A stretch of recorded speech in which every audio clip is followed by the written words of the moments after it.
Assalamualaikum warahmatullahi wabarakatuh.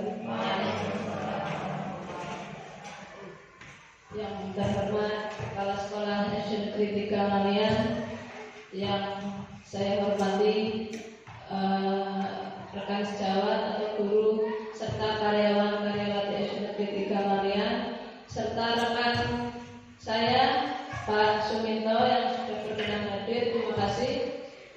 Sebelumnya, marilah kita panjatkan puja dan puji syukur kehadirat Allah Subhanahu wa Ta'ala yang telah melimpahkan rahmat serta hidayahnya sehingga kita dapat berkumpul bersama dengan acara yang luar biasa ini dalam acara diseminasi pemahaman penerapan budaya positif di sekolah dalam rangka pemenuhan aksi nyata saya untuk modul 1.4 terkait budaya positif.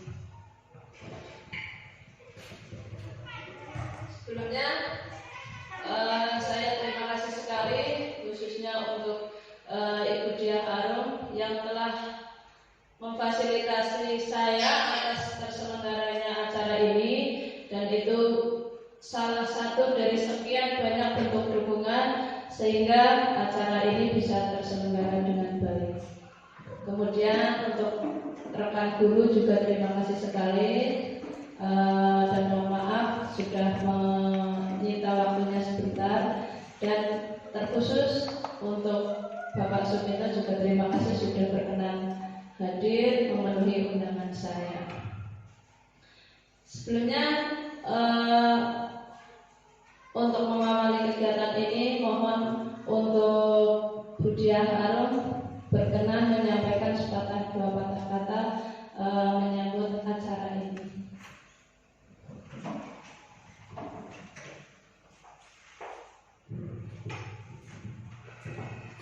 Assalamualaikum warahmatullahi wabarakatuh.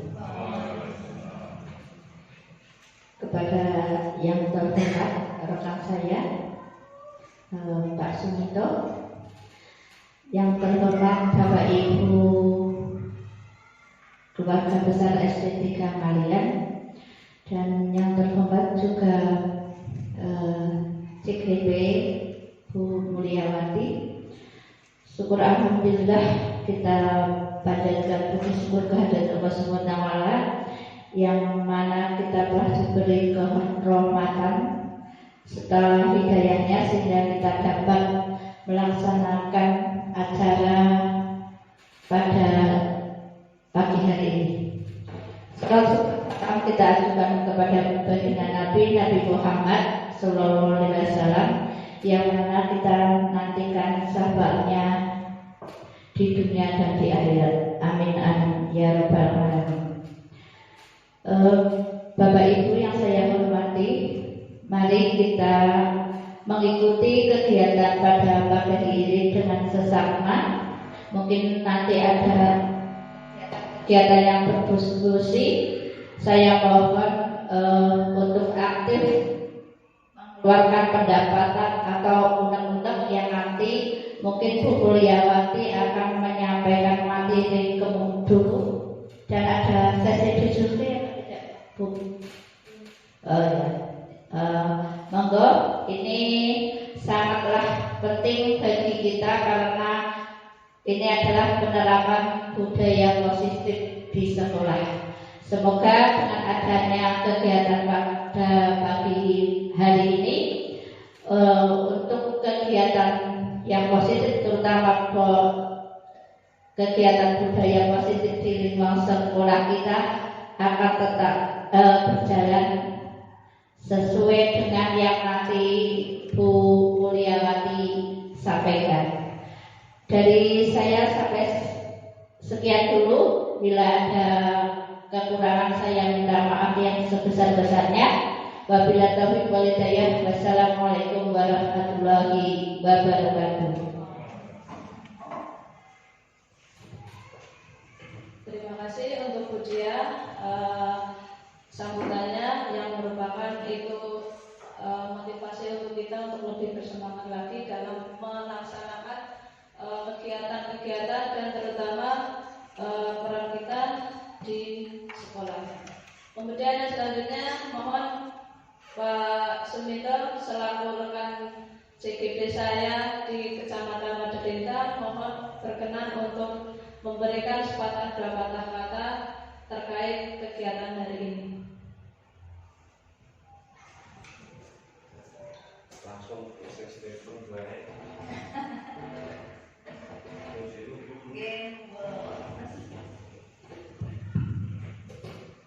Terima kasih. Agak juga ini tiba-tiba disuruh maju ke depan. Bismillahirrahmanirrahim. Assalamualaikum warahmatullahi wabarakatuh. Yang terhormat Ibu Kepala Sekolah SD Negeri 3 Ngalian, juga rekan-rekan guru, dewan guru mungkin dari TK, SD yang saya hormati, juga yang saya banggakan teman kami sesama CGP, Ibu Mulyawati, guru SD Negeri 3 Ngalian CGP Angkatan 8. Selawat serta salam mari kita aturkan kepada kita Nabi Muhammad SAW yang kita nantikan syafaatnya nanti di yaumul kiamat. Amin Allahumma amin.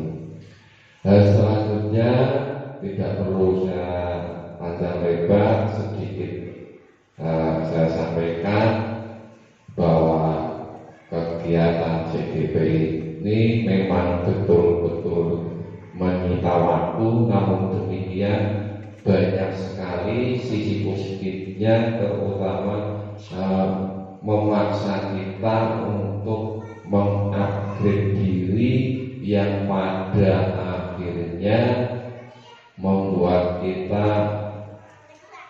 bertambah dalam hal wawasan maupun keterampilan, terutama tentang wawasan pemahaman. Banyak sekali tentang miskonsepsi atau kesalahpahaman tentang berbagai pandangan yang selama ini baik menurut kita, ternyata setelah kita masuk ke dalam CGP ada banyak hal yang itu ternyata kurang baik. Sebagai contoh misalnya tentang reward dan penghargaan yang selama ini menurut kita baik, ternyata setelah kita masuk di dunia CGP bahwa reward dan penghargaan itu ternyata tidak termasuk budaya positif.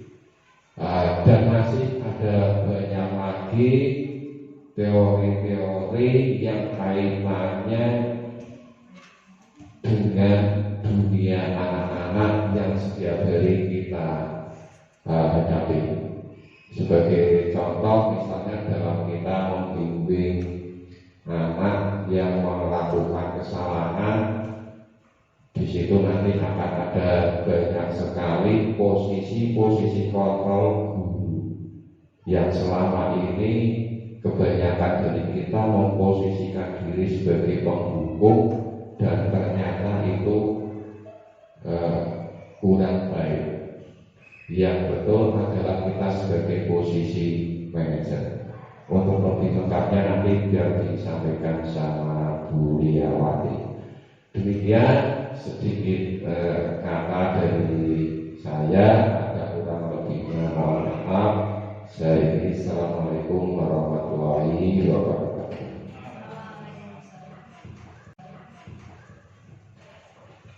Terima kasih Pak Minto, sebagian materi sudah dibantu disampaikan. Jadi diseminasi pemahaman penerapan budaya positif di sekolah. Ini salah satu materi yang kami dapatkan selama pendidikan di program guru penggerak. Bismillah, saya sedikit menyampaikan materi. Sebenarnya banyak sekali, tapi dengan keterbatasan saya yang sedikit ini, nanti materi saya bagikan. Jadi diseminasi itu penyebar luasan. Jadi kalau diseminasi pemahaman ya berarti menyebar luaskan apa yang saya pahami ke rekan-rekan terdekat saya, dalam hal ini rekan sejawat di sekolahan.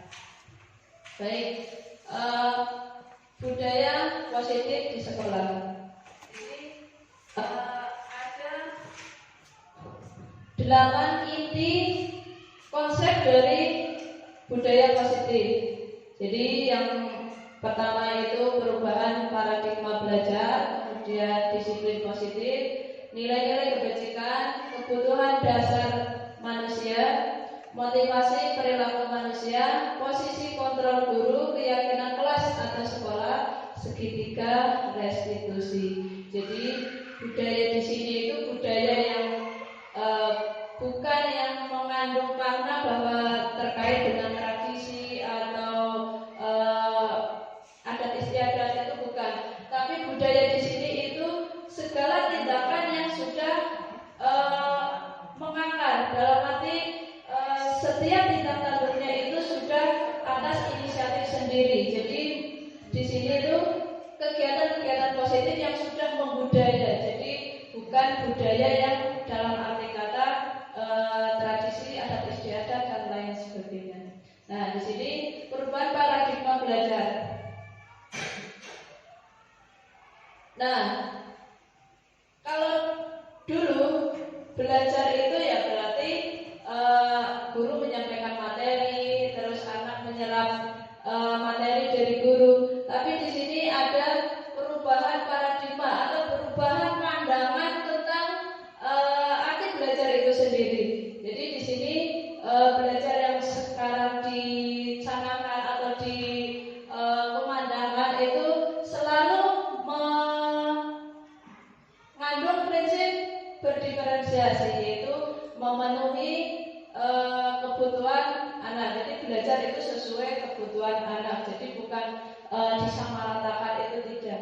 Jadi misalkan anak yang mungkin di situ kebutuhannya baru bisa menulis, ya berarti jangan dipaksa untuk menulis dalam artian yang sudah menuntut untuk lebih kompleks. Jadi kalau masih belajar menulis ya berarti masih yang sederhana seperti itu.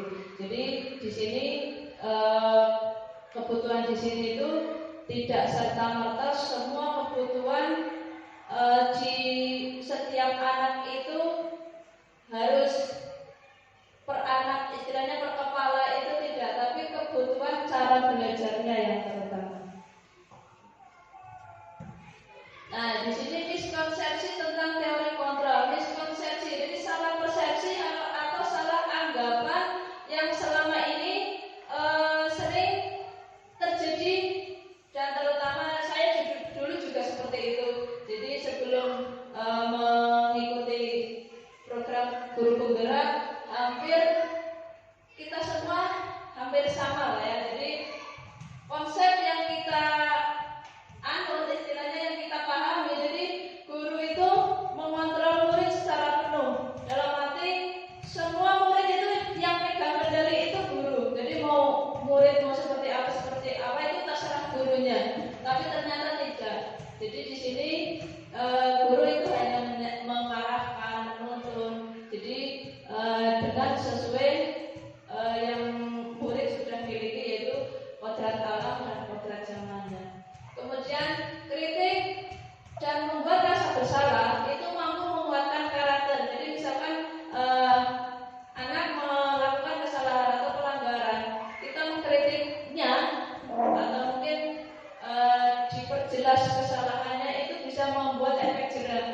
ternyata reward itu justru mematikan karakter.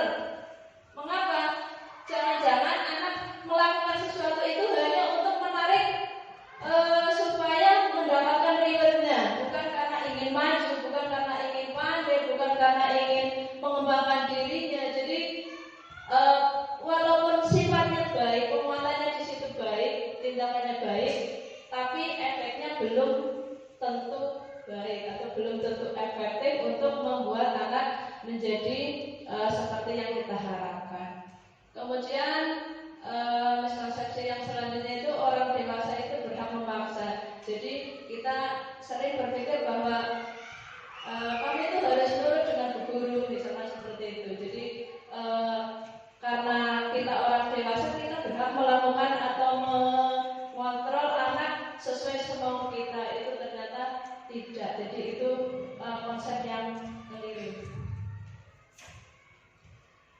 Nah, ini di sini perubahan stimulus respon dan teori kontrolnya. Jadi yang semula menganggap bahwa realitas atau kebutuhan kita sama, ternyata berbeda. Jadi setiap anak melakukan tindakan itu motivasinya ternyata berbeda. Jadi tidak selalu anak yang melakukan pelanggaran itu anak yang nakal, itu ternyata tidak selalu. Jadi punya dasar atau punya alasan tersendiri. Kemudian setiap orang melihat hal yang sama.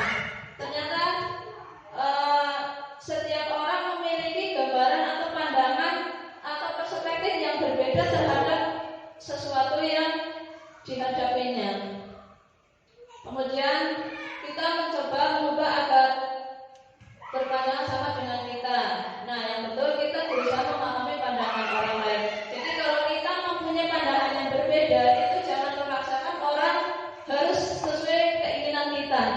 Tapi justru kita dari dalam, kita menyadari atau kita menurunkan ego kita untuk berusaha memahami pandangan orang lain.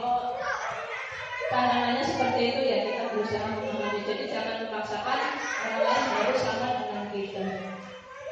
Kemudian perilaku buruk tidak sebagai suatu kesalahan. Nah, jadi yang sering kita pahami bahwa setiap anak ketika melakukan pelanggaran atau kesalahan itu berarti kita berhak menghukumnya. Itu ternyata tidak. Semua anak atau semua perilaku itu memiliki tujuan, memiliki dasar mengapa melakukan itu. Nah, kemudian orang lain bisa mengontrol saya. Nah, ternyata hanya diri kita yang bisa mengontrol kita. Walaupun kita dipengaruhi, entah apapun pengaruhnya, seberapapun kuatnya pengaruh, kalau kita tidak memutuskan untuk terpengaruh, kita tidak akan melakukan sesuai yang orang lain perintahkan, kan seperti itu. Jadi walaupun ada bujukan, itu bukan berarti orang lain yang mengontrol kita, tapi itu hasil keputusan kita mau setuju atau tidak dengan pengaruh orang lain. Kemudian ini kebalikannya, saya bisa mengontrol orang lain. Sama halnya, kita juga tidak bisa mengontrol orang lain. Jadi setiap orang melakukan sesuatu itu atas dasar keputusannya sendiri, walaupun ada banyak faktor dari luar. Jadi dari faktor dari luar itu hanya faktor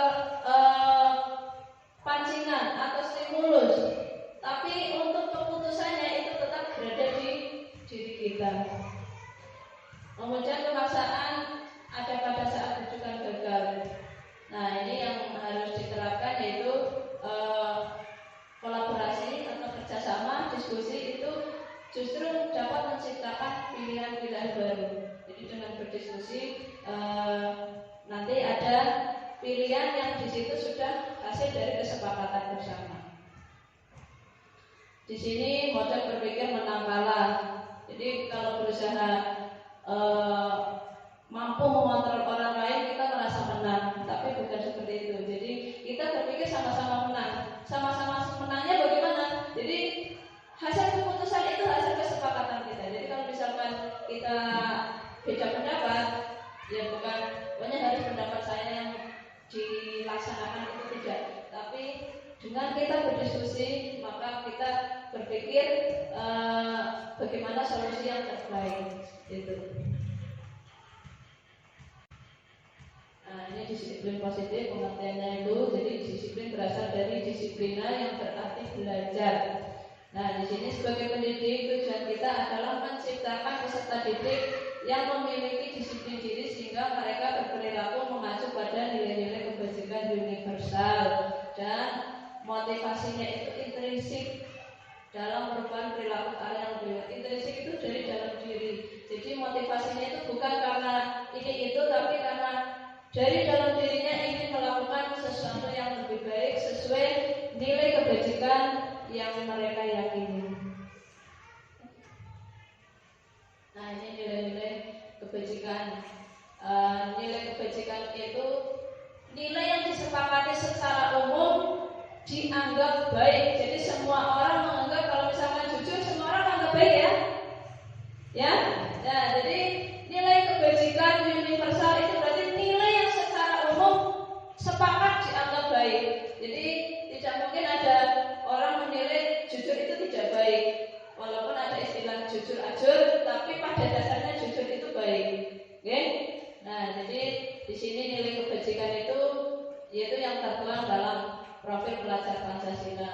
Itu beriman dan bertakwa, berakhlak mulia, berbinakan global, gotong royong, mandiri, kreatif dan bernalar kritis. Kemudian ada Ibu Primary Years Program. Itu diantaranya toleransi, rasa hormat, integritas, kemudian life skill, itu pendengar yang baik, itu berarti berupa tindakan. Nah, di sini nilai-nilai inilah yang disepakati dianggap baik dan harus dimiliki murid kita setelah melakukan atau menerapkan budaya positif. Nah, ini kemudian kebutuhan dasar manusia. Jadi terkadang anak itu melakukan pelanggaran terhadap aturan itu bukan karena semata-mata sebuah penyimpangan, tapi karena ada kebutuhan yang tidak tercukupi, sehingga untuk mencukupi kebutuhan dasarnya, jadi seseorang melakukan tindakan yang menurutnya itu bisa mencukupi kebutuhan dasarnya. Jadi kebutuhan dasar manusia itu ada 5, yaitu bertahan hidup, kasih sayang dan rasa diterima, penguasaan, kebebasan, kesenangan. Jadi misalkan ada contoh anak saat di kelas itu lari-lari, ternyata bisa jadi setelah ditanya mengapa kamu lari-lari, saya senang melakukannya dulu. Nah, berarti ada kebutuhan yang berusaha ia cukupi. Jadi ada kebutuhan yang bagi dia tidak didapatkan dan ingin dicukupi, yaitu dengan cara mencari kesenangan. Jadi kebutuhan yang ingin dia cukupi itu kesenangan. Jadi makanya kalau misalkan melakukan pelanggaran itu belum tentu anak itu nakal, anak itu bersikap menyimpang, itu tidak, tapi ada dasarnya yang membuat dia melakukan hal tersebut. Nah, kemudian poin yang kelima itu motivasi perilaku manusia. Seperti tadi, untuk menghindari ketidaknyamanan atau hukuman. Jadi yang tadi disampaikan Pak Pinto bahwa reward itu kurang baik, walaupun itu baik, memberi rewardnya itu baik, tapi imbasnya itu bisa jadi karena ingin mendapatkan hadiah saja. Jadi berlomba-lomba itu karena hanya motivasinya itu mendapatkan hadiah. Sama seperti kalau misalkan menghindari hukuman, itu jadi melakukan misalkan seperti upacara, tidak menggunakan atribut lengkap, itu supaya apa? Tidak dihukum di depan, tidak diguyu temannya, atau tidak dipanggil Pak Guru. Jadi hanya untuk menghindari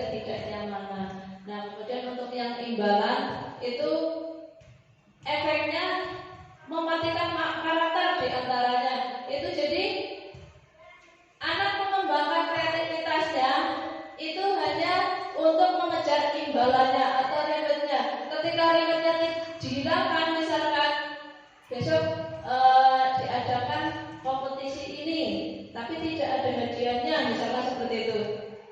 Kira-kira yang mengikuti akan sedikit atau banyak?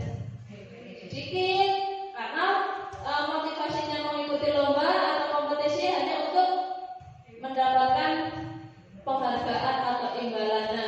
Di situ yang dianggap tidak efektifnya itu di situ. Jadi mematikan karakternya itu di situ.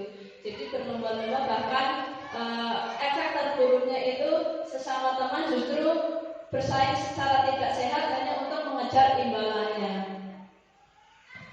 Kemudian untuk menjadi orang yang mereka inginkan dan menghargai diri sendiri dengan nilai-nilai yang mereka percaya. Ini yang diharapkan. Jadi melakukan sesuatu itu karena memang ada nilai yang diyakini seseorang itu melakukan sesuatu. Jadi kalau misalkan anak upacara menggunakan atribut lengkap, barisnya tertib, hikmat, nah itu mereka tahu bahwa itu memang baik jika diterapkan. Jadi karena nilai yang mereka yakini. Jadi kalau misalkan melakukan sesuatu itu sudah dari dalam diri, maka tidak ada unsur paksaan. Terus tujuannya juga tahu arahnya mana, nilai kebajikan apa yang ingin dicapai itu tahu. Nah, yang diharapkan itu yang motivasi perilaku manusia itu yang poin ketiga. Jadi ingin menghargai dirinya sesuai nilai yang mereka percaya. Nah, di sini ada istilah yang ternyata berbeda maknanya. Di situ ada hukuman, ada konsekuensi, ada restitusi.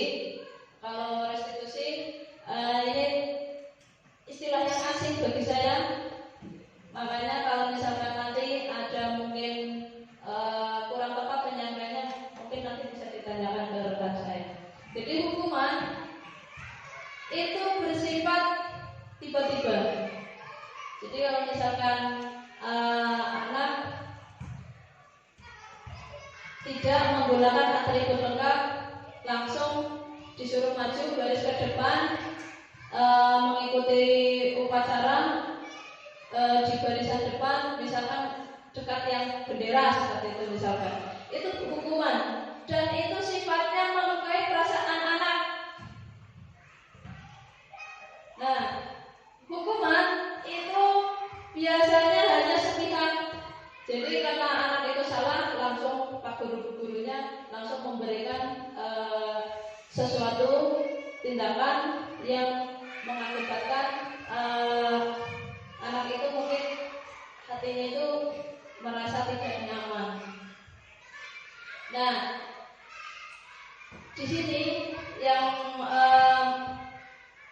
tadi disampaikan Pak Minto bahwa posisi kontrol guru sebagai penghukum ini diharapkan itu dihindari karena kalau memberikan hukuman itu ternyata mungkin baik 1-2 kali, tapi itu hanya bersifat sementara dan untuk jangka panjang itu meninggalkan luka di mental anak, di batin anak. Jadi itu sebisa mungkin dihindari.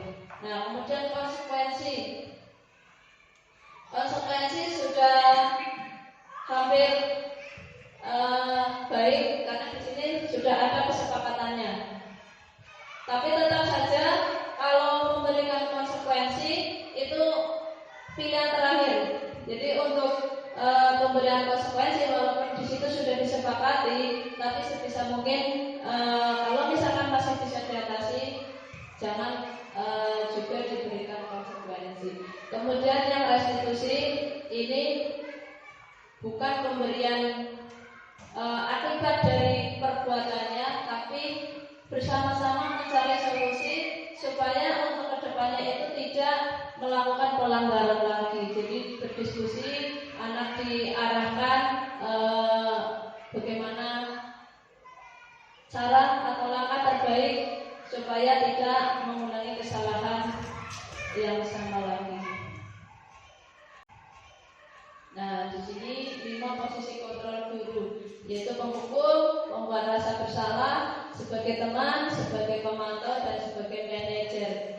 Ini kelima posisi ini boleh saja dilaksanakan.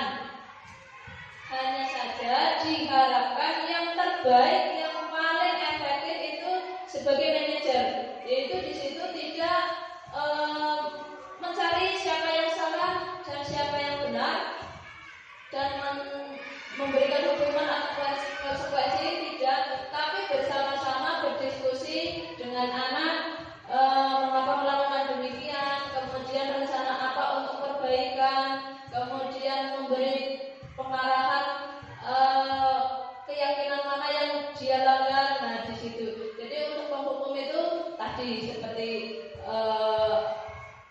misalkan memberi saat anak melakukan kesalahan langsung diberi hukuman. Pembuat rasa bersalah ketika anak melakukan kesalahan itu kita itu memberi kalimat-kalimat yang anak itu jadi merasa terpojok, jadi merasa bersalah. Nah, di situ anak tentu akan menjadi tidak nyaman.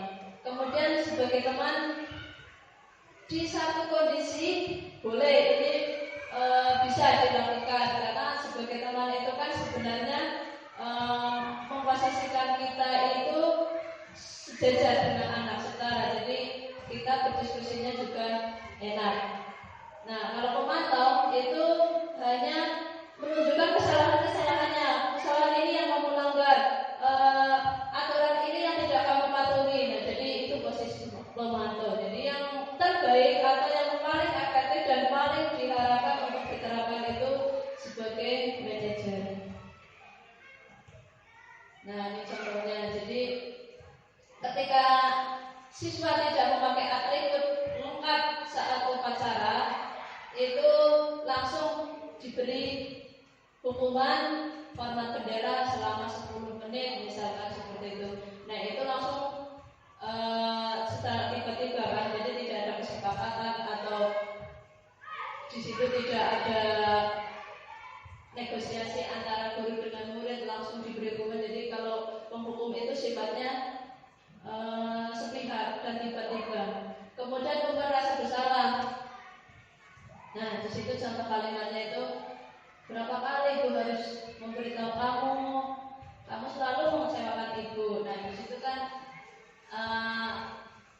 satu sisi mungkin bisa saja efektif atau bisa saja terjadi perubahan, tapi biasanya itu hanya bersifat sementara. Karena apa? Ketika lupa, apalagi kalau misalkan kurang suka terhadap gurunya, kan pasti cuek. Malas dan apa kan mungkin seperti itu. Nah, jadi di sini pembuat rasa bersalah itu sebisa mungkin jangan dulu dilakukan kalau tidak darurat sekali. Nah, di sini sebagai teman, ayo dong ikuti aturan sekolah, tolong bantu ibu ya. Sekali ini saja, ya sudah, tidak apa-apa. Lain kali jangan sampai berbuat seperti ini lagi ya. Nah, ini komunikasinya itu lebih santai, jadi lebih jadi di sini ada kata-kata tolong bantu ibu ya. Nah, di sini memang seperti teman, tapi di sini anak inisiatifnya itu hanya untuk membantu gurunya, istilahnya seperti itu. Kemudian memantau. Nah, ini hanya bahwa guru itu hanya memperjelas kesalahan-kesalahannya terhadap aturan yang dilanggar. Jadi ini juga tidak menemukan solusi. Nah, di sini sebagai manajer itu anak jadi tahu kesalahannya apa, pelanggarannya di mana, kemudian rencana untuk perbaikannya sudah terjadi, diskusi tanpa merasa dipersalahkan atau dihakimi, tapi justru menemukan solusi. Seperti itu. Jadi yang paling tepat itu sebagai manajer. Nah, ini kira-kira kalau kalimatnya seperti itu sebagai apa?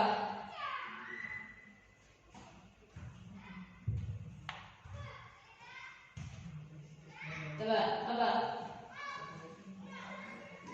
Ya, ini sebagai pemantau. Nah ini, ayolah lakukan demi Bu Guru ya. Apa tadi? Sebagai teman. Oke. Menurut kamu, keyakinan kelas yang mana yang kamu langgar? Ini sebagai apa? Ya, sebagai manajer. Nah, keyakinan kelas di sini ada perubahan konsep atau bukan ya, perbedaan konsep bahwa keyakinan kelas dan peraturan kelas. Mengapa keyakinan kelas? Mengapa bukan peraturan kelas? Pada dasarnya sama. Jadi sesuatu yang untuk kita taati. Tapi mengapa keyakinan kelas? Karena keyakinan kelas dibentuk atau disusun atau dibuat bersama-sama dengan guru. Jadi aturan-aturan atau hal-hal yang ingin kita taati itu berdasarkan ide dari anak. Dan di situ hasil kesepakatan. Nah, kesepakatan di situ anak tahu apa nilai apa yang ingin dicapai. Jadi mengapa keyakinan kelas? Karena anak meyakini bahwa ketika melakukan ini, ketika membuat kesepakatan ini, ada sesuatu yang ingin dicapai. Kalau aturan biasanya hanya melakukan yang sudah ada, dan itu bersifat sepihak. Dalam artian itu aturan dari sekolah, siswa tinggal melaksanakan seperti itu. Tapi kalau keyakinan kelas atau keyakinan sekolah itu hasil curah pendapat dari siswa bahwa untuk menjaga kebersihan misalkan, maka hal-hal yang dilakukan seperti itu. Jadi mengapa keyakinan? Ya karena mengandung nilai yang mereka yakini baik dan ingin dicapai ketika melakukan suatu hal sebagai kesepakatan kelasnya. Nah, di sini pembentukan keyakinan kelas bersifat abstrak, berupa pernyataan universal, dibuat dalam pernyataan positif, sedikit saja agar mudah diingat, kemudian sesuai dengan kondisi kelas. Semua warga kelas atau sekolah dilibatkan saat membuat. Nah, bersifat abstrak. Jadi di sini tidak detail, tapi tujuannya untuk mencakup semua. Misalkan menjaga kebersihan. Menjaga kebersihan meliputi membuang sampah pada tempatnya, kemudian tidak mencoret-coret dinding, misalkan seperti itu sudah mencakup semua. Mengapa bersifat abstrak dan universal itu? Karena tidak detail apa yang dituju, tapi tujuannya untuk mencakup semua. Kemudian dibuat dalam pernyataan positif. Pernyataan positif itu maksudnya tidak mengandung kata tidak. Jadi misalkan tidak membuang sampah di laci, tidak mencoret-coret tembok, nah itu kan kata tidak. Kalau tidak itu berarti di situ mengandung unsur paksaan. Makanya supaya kita melakukannya tidak terpaksa, jadi dibuat dengan kalimat atau pernyataan positif. Jadi kalau misalkan tidak membuang sampah sembarangan, ya berarti diubah menjadi pernyataan positif, berarti membuang sampah pada tempatnya, seperti itu. Misalkan tidak memukul teman saat di kelas, ya bisa diganti dengan kalimat positif, menjaga kerukunan antar teman, misalkan seperti itu. Jadi dibuat dalam pernyataan positif. Jadi kalau misalkan kemarin kalau dari anak kan biasanya sesuai yang anak ungkapkan, tidak ini, tidak itu, tidak ini, tidak itu, tidak boleh ini. Nah, kita bantu yang nantinya menjadi kesepakatan kelas itu dibuat dalam pernyataan positif seperti itu. Nah, kemudian jangan banyak-banyak. Mengapa? Supaya mudah diingat. Hanya kalimatnya itu jangan panjang-panjang dan disesuaikan dengan kondisi kelas masing-masing. Mengapa namanya keyakinan kelas? Ya, karena sesuai kebutuhan kelas dan sesuai kondisi kelas tersebut. Nah, Mengapa sedikit saja? Ya supaya tidak menjadi beban. Wah ini aturannya benar sekali. Nah seperti itu ya.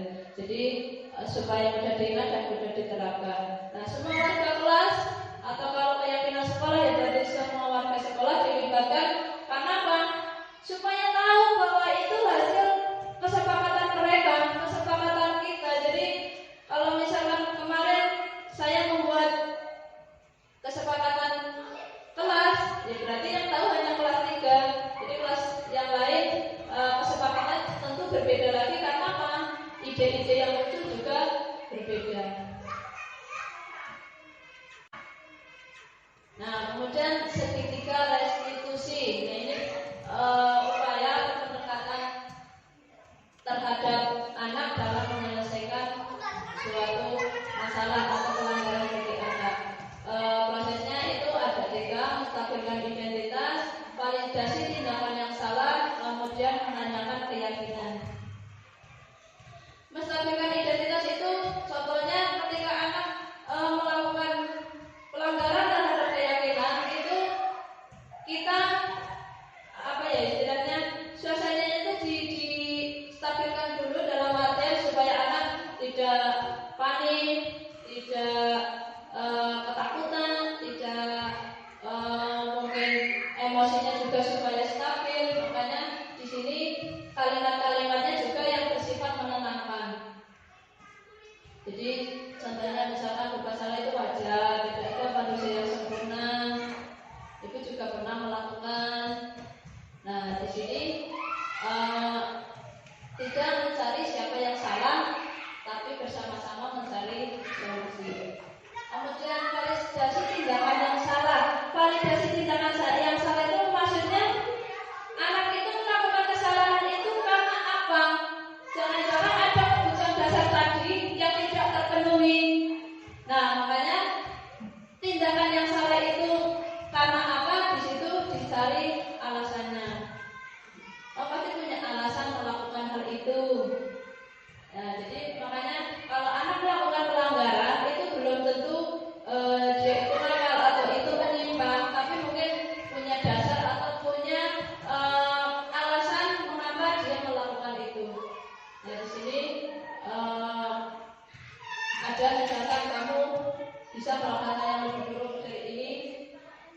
Jadi di situ sifatnya itu mencari tahu alasan anak itu mengapa melakukan itu. Jadi di situ validasi tindakan yang salah itu jangan-jangan anak melakukan ini karena untuk memenuhi kebutuhan dasar manusianya yang belum tercukupi. Nah, menanyakan keyakinan. Jadi setelah tadi tahu kesalahannya apa dan alasannya apa, nah di sini anak tentu tahu karena tadi keyakinan kelas itu dibuat bersama dan anak juga ikut membuat, maka tentu keyakinan kelas itu anak itu tahu apa yang kesalahan yang tidak sesuai dengan keyakinan kelasnya. Makanya di sini ditanya keyakinan kelas kita, nilai apa yang telah disepakati. Nah di sini kemudian setelah tahu kesalahannya maka mencari solusi. Ditanya apa rencana kamu untuk perbaikan. Dari situ dia mengatakan sendiri. Jadi kita mengarahkan untuk memperbaiki. Maka solusi perbaikannya itu berasal dari anak. Jadi bukan besok setelah ini kamu harus ini ya. Nah jadi tidak seperti itu. Jadi guru tidak lagi mendikte, tapi apa yang ingin dilakukan anak itu atas inisiatif sendiri karena nilai yang ingin dicapai itu dia tahu. Nah ini contoh.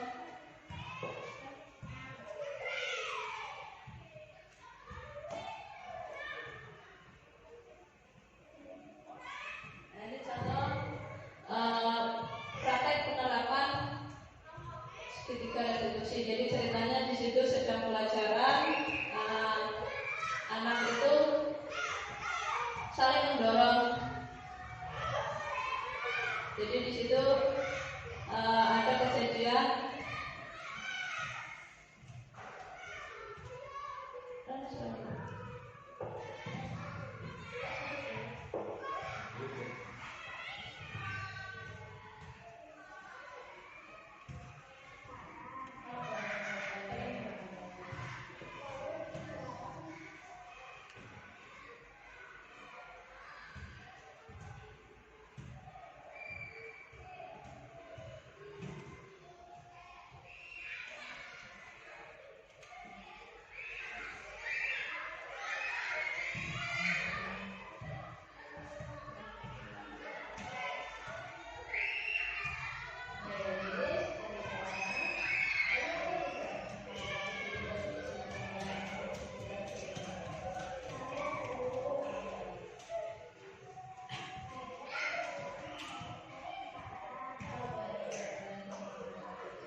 Ya, jadi ternyata tadi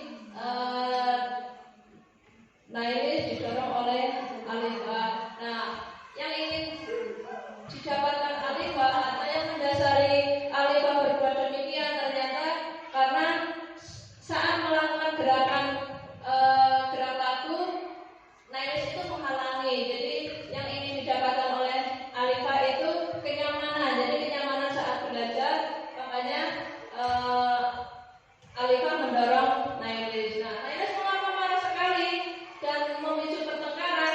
Karena di situ dia merasa diperlakukan tidak nyaman.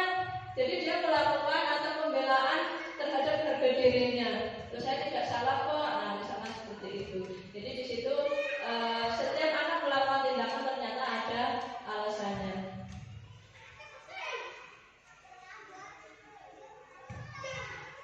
Ya, ternyata sudah sampai ke penutup.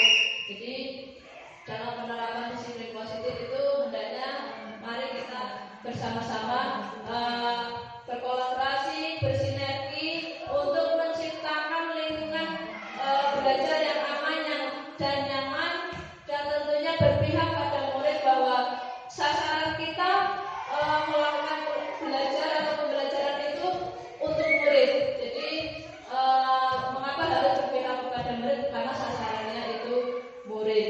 Semoga dengan penyebaran pemahaman yang hanya sedikit ini bisa membuat gambaran rekan-rekan, dan nantinya seperti Pak Hajir dilanjutkan ya Pak untuk angkatan 10-nya, kemudian Bu Puji kan masih, Mbak Mimin dilanjutkan lagi, yang kemarin diajukan lagi sampai submit.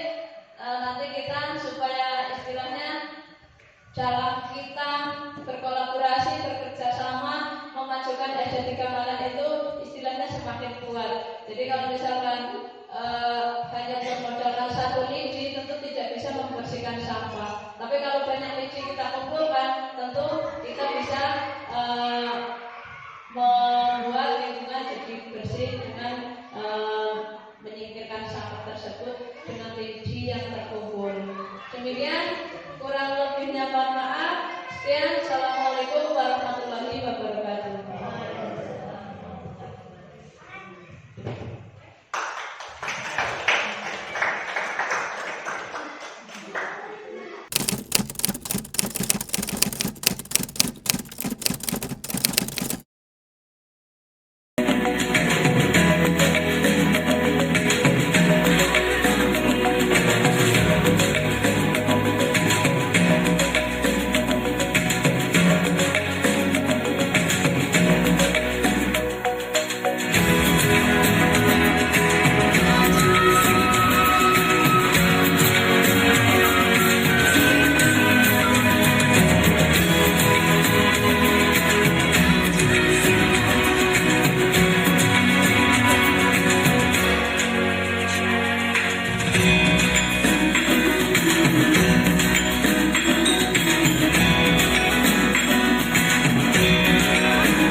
Itu hal yang manusiawi, Bu Guru juga pernah. Tapi di sini kita tidak mencari siapa yang salah. Justru kita sama-sama mencari solusi gimana nanti ke depannya supaya kalian bisa hidup rukun sesama teman. Nah, sekarang kalian pasti punya alasan mengapa tadi Alifah mendorong Nailis, terus tadi sepertinya Nailis juga marah sekali. Apa coba dijelaskan? Saya terjatuh dan sakit, Bu. Tapi saya tidak sengaja, Bu, karena Nailis menghalangi gerakan saya. Alifah, mendapatkan kenyamanan saat pembelajaran memang hak kamu. Tapi apa yang kamu lakukan tadi, apakah sudah sesuai dengan keyakinan kelas kita? Belum, Bu. Apa yang kamu langgar? Saya tidak menghargai teman. Nailis, mempertahankan harga diri memang penting. Tapi apa yang kamu lakukan tadi, apakah sudah sesuai dengan keyakinan kelas kita? Belum, Bu. Keyakinan yang mana yang kamu langgar? Kita harus hidup Tidak menjaga ketertiban kelas. tidak menjaga ketertiban kelas. Menurut kalian, bagaimana agar kalian bisa hidup rukun? Minta maaf, tidak mengulangi kesalahan, Terus? Dan Sari? dan saling menghargai. Ya, baik. Terima kasih ya. Kalian sudah menyadari kesalahan kalian dan kalian bersedia memperbaiki diri untuk dapat menjaga kerukunan. Sekarang kalian boleh istirahat, bergabung dengan teman. Terima kasih, Bu.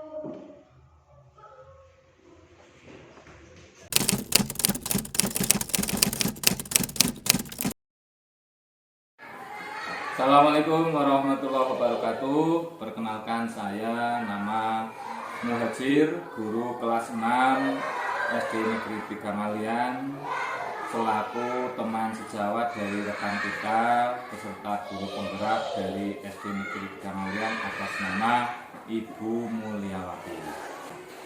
Perkenalkan, saya bertestimoni atas aksi nyata atau gelar karya yang dilakukan oleh peserta CGP dari SD Negeri 3 Ngalian atas nama Ibu Mulyawati SPD. Secara langsung satu hal yang perlu saya ungkapkan, yaitu luar biasa ketika rekan kita Ibu Mulyawati menyampaikan materi sangat-sangat menarik dan menjadi bahan untuk kita semua yang mungkin belum ada ketertarikan ikut CGP. Ini setelah melihat bagaimana luar biasanya Ibu Mulyawati menguasai materi, dan itu menjadi pemicu kesemangatan bagi kami, bagi rekan-rekan guru yang ada di SD Negeri 3 Ngalian untuk mengikuti hal tersebut. Karena apa? Ternyata banyak sekali manfaatnya untuk kita semua dalam memiliki kompetensi yang dibutuhkan sebagai guru untuk meningkatkan kapasitas yang pada intinya adalah meningkatkan kualitas dan mutu pendidikan di SD Negeri 3 Ngalian ini, yang pada akhirnya akan mampu menciptakan suasana belajar dan mengajar yang asik, menarik dan menyenangkan, dan siswa-siswi semuanya akan terlibat dengan kegiatan belajar mengajar yang menyenangkan pula, sehingga mereka akan memiliki pengalaman belajar yang indah yang pada suatu saat nanti akan selalu teringat dan akan menjadi penyemangat pula untuk mereka semua. Sekali lagi saya ucapkan selamat kepada Ibu Mulyawati atas kinerja yang baik dari kegiatan aksi nyatanya. Semoga sukses selalu dan menyemangati kita semua. Assalamualaikum warahmatullahi wabarakatuh. Assalamualaikum warahmatullahi wabarakatuh. Perkenalkan, nama saya Fairan Faya dari kelas 3 SD Negeri 3 Ngalian. Saya senang sekali bersama beliau saat membuat kesepakatan kelas. kelas. Menurut saya, kesepakatan kelas itu penting untuk dibuat karena dapat membuat kita lebih disiplin dan tanggung jawab. Terima kasih Bu Lia. Wassalamualaikum warahmatullahi wabarakatuh. Assalamualaikum warahmatullahi wabarakatuh. Perkenalkan, nama saya Naili Soleha. Saya kelas 4 SD Negeri 3 Ngalian. Tadi saya senang sekali mempraktikkan segitiga restitusi. Saya jadi tahu dalam mengatasi masalah. Terima kasih Bu Lia. Wassalamualaikum warahmatullahi wabarakatuh.